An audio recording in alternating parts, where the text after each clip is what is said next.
Hey there, future real estate rock stars. Matthew here with Be Great in Real Estate. Today, let's talk about boundaries and balance. In this hustle hard industry, it's easy to blur the lines between personal time and client calls. But here's the deal. Setting clear boundaries isn't just about your well-being, it's about service excellence. By defining your availability, you're not restricting access, you're enhancing your focus. When you're on, you're fully on. You're giving your clients undivided attention. And when you're off, you recharge so you can bring your A game every day.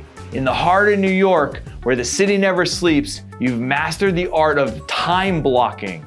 Urgent matters we tackle head on. Everything else queues up for our primetime hours. This isn't just about time management, it's about setting expectations. Clients respect an agent who respects their own time. It's a mutual trust that says, I'm here for you fully when it counts. So to my fellow agents, let's commit to this.